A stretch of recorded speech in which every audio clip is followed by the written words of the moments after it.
Oye, ¿cómo te sientes? Primera pelea en las 125 libras, obviamente, algunos ajustes, cambio de equipo, tuviste que pagar por el tema del COVID, ahora estás de regreso. ¿Cómo te sientes para la pelea? Bueno, obviamente es un tiempo difícil para todo el mundo ahorita, pero estoy muy feliz de que ya se están comenzando a normalizar todas las cosas, todo el mundo, y pues me siento con mucha energía y pues mucha ansiedad para comenzar a pelear a este peso porque me siento más saludable y más fuerte. Tenías una pelea complicada originalmente contra Antonina, pero ahora una pelea mejor en todos los aspectos, ¿no? Pelea estelar, la número uno del ranking, que es Jessica Ay. ¿Qué te puede dar una victoria ante Jessica en esta primera pelea en las 125 libras? Bueno, esta pelea se me va a significar bien, algo muy grande para mí, la pelea más grande de mi carrera. Yo creo que sí, cuando le gane a Jessica este sábado, me van a poner allí, pues, junto a los nombres que van a estar cercas a pelear el título. Ojalá el top 5. Una última pregunta de mi parte, Cintia. ¿Quién va a estar en tu esquina este fin de semana? Nuevo equipo, pero obviamente varias restricciones. ¿Quién te va a acompañar en la esquina este fin de semana?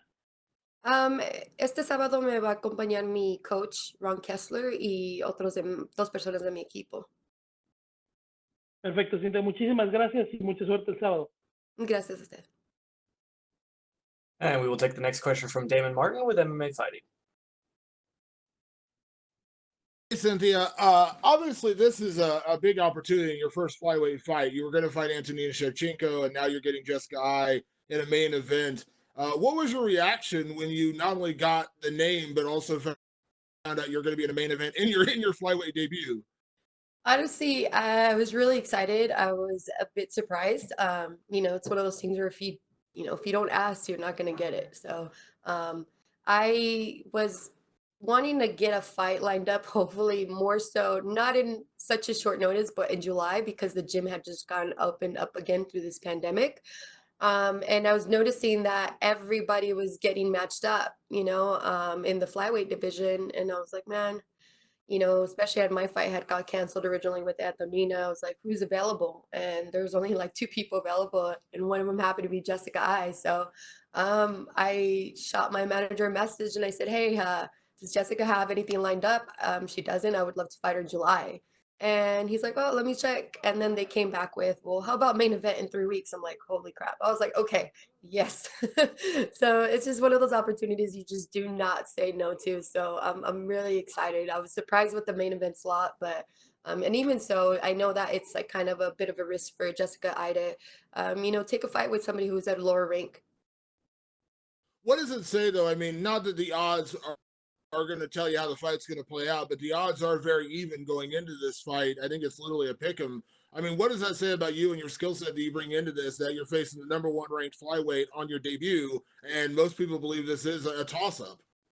Yeah, I mean, I think it's great. I think people can see what both of our strengths are. She's very strong and fire and aggressive. I am as well. So I can see how people can think it's like, can go either way. And especially me coming up and, some people, respecting my skill, but also trying to maybe assume that I might be a little bit too small for the division. But I think this is a perfect weight division for me. You've never ignored the weight cutting issues that you had at strawweight. Obviously, you had a lot of success at strawweight, but you did have those weight cutting issues. Now you are at flyweight.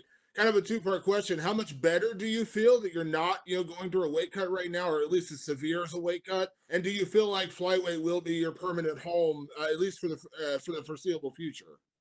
Well, I feel great. I mean, I'm able to like eat like and actually supplement my body correctly while I'm pushing hard through these training sessions, and I felt like whenever I would fight at strawweight, I would be trying to force myself to walk around a lot lighter.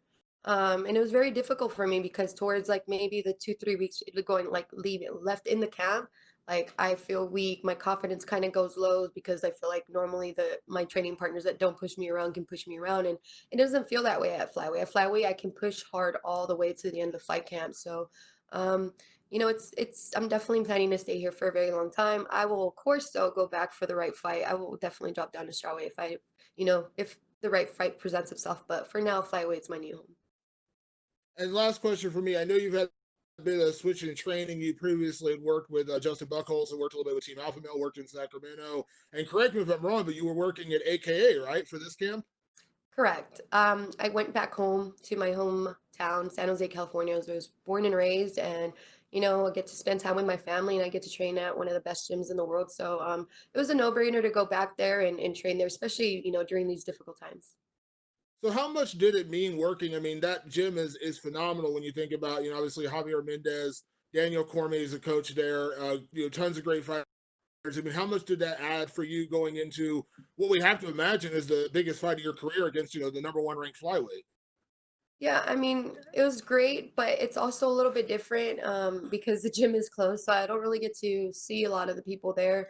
Unfortunately, right now, it's not like Florida. I know a lot of the teams over there just running like normal or some of the gyms, and in San Jose, it's been very restrictive. So, at the beginning, when I was first started going before the pandemic, I was able to, hang around and be around DC, and even Khabib was in his training camp, and the atmosphere was just it was amazing. But this time around, these last couple of weeks have been a little bit more intimate, so I haven't been able to like hang around those guys too much during this fight camp.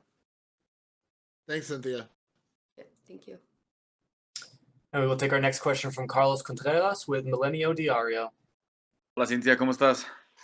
Hola, muy bien, muy bien. ¿Cómo está usted?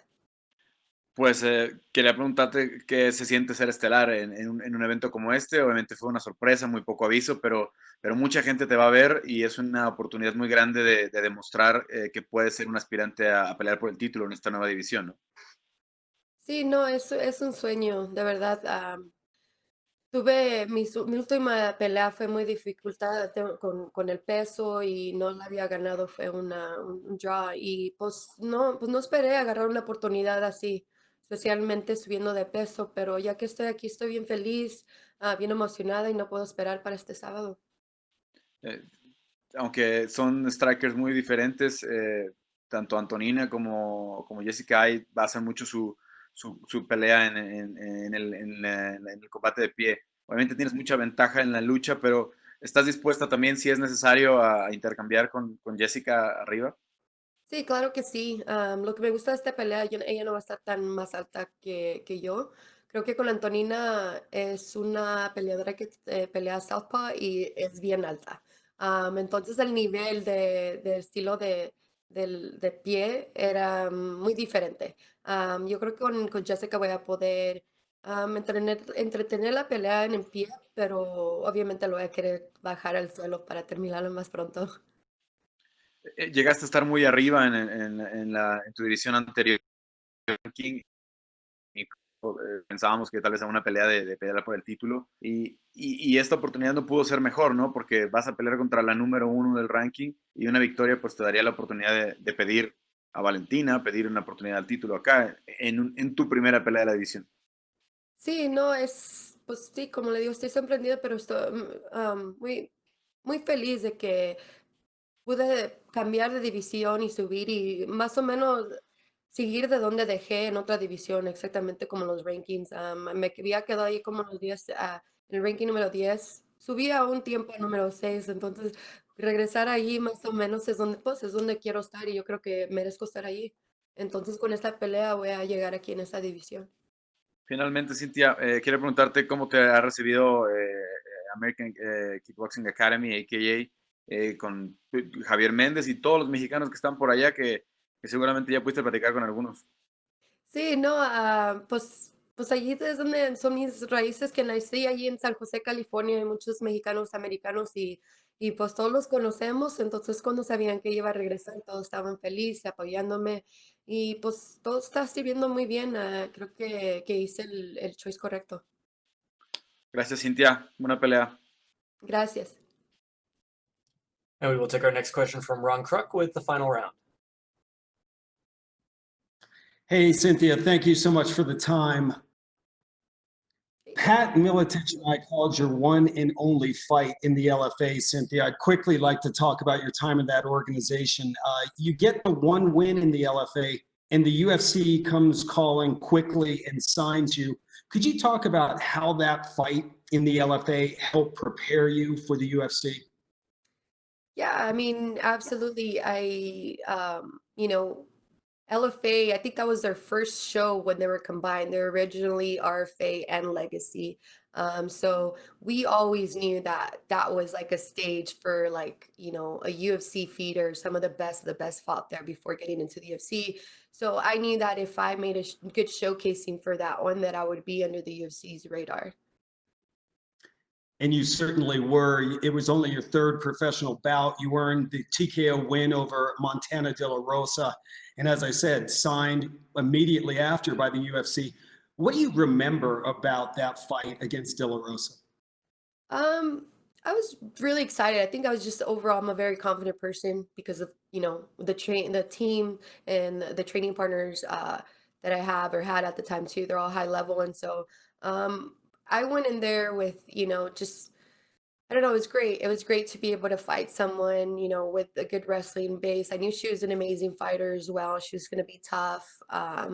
And I just honestly, I'm just really happy. It's really a dream. Anytime I get to experience or be a part of something like this, I would never would have imagined in my life that I would ever reach this level. So for me, I was excited and that I was able to showcase. Like it's still like I still can't believe it that I get paid to like beat people up.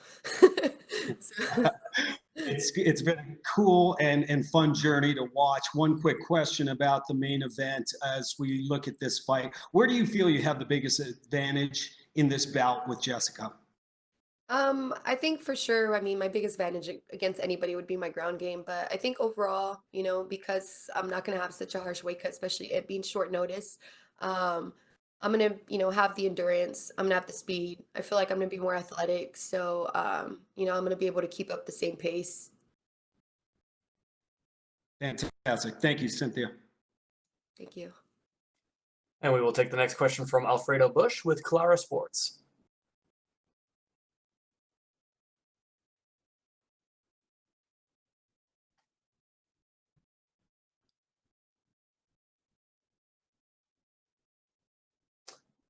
Hola, hola, ¿me escuchas? Sí, sí, la escucho bien. Perfecto, qué bueno. Oye, para preguntarte acerca de qué tan acostumbrada estás a la división.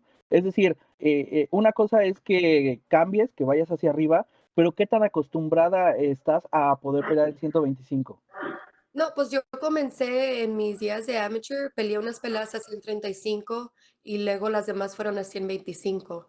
Ya después cuando hice mi primer pelea de debut de profesional, peleé una a 125 y luego bajé a 120 porque a ese tiempo no había la división de 125 en el UFC.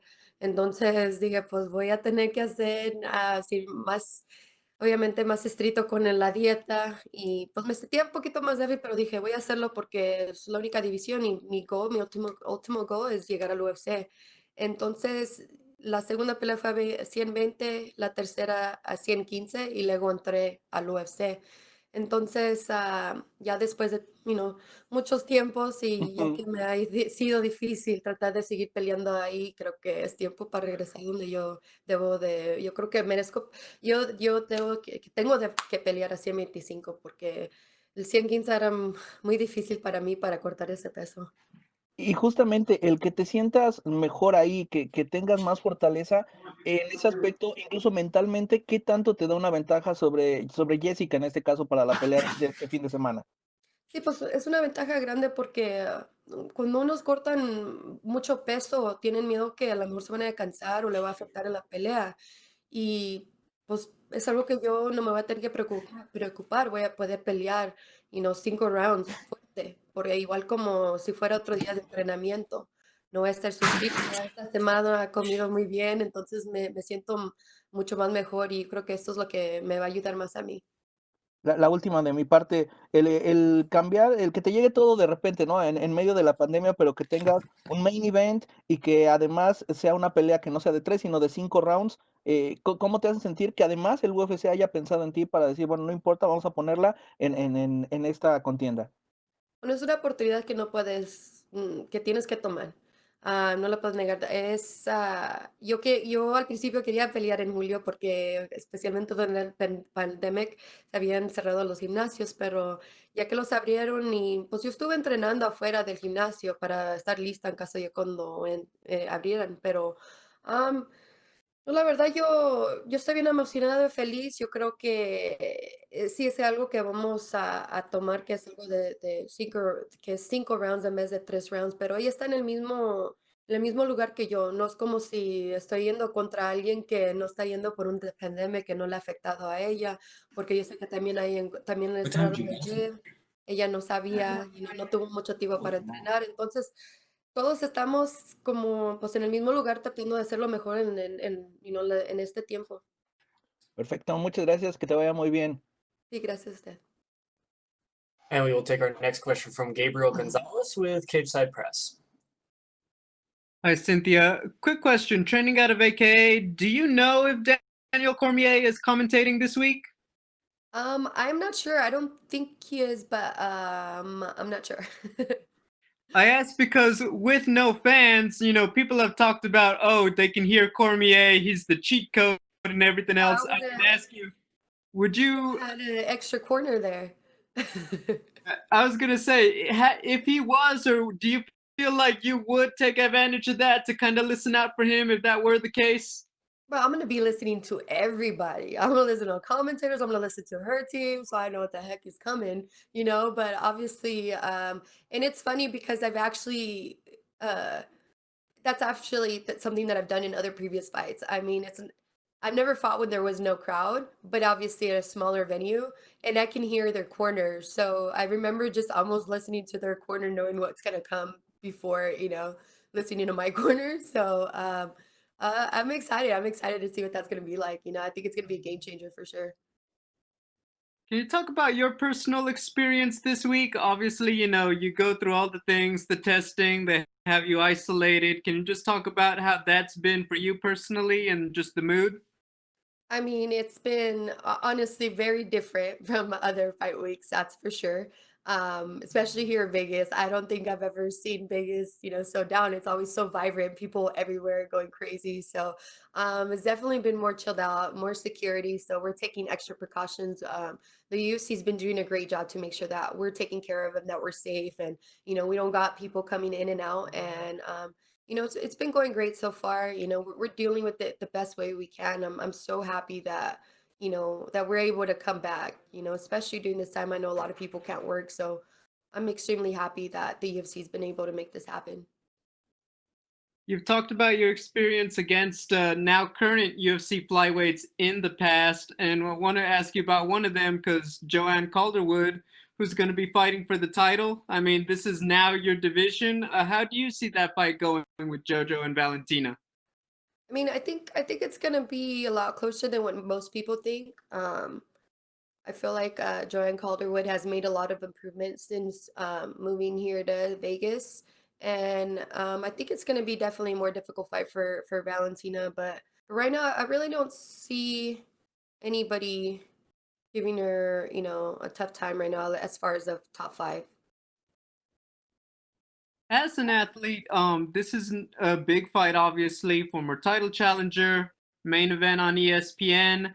You win this one, it's very easy to be like, hey, it's not a deep pool for Valentina, right?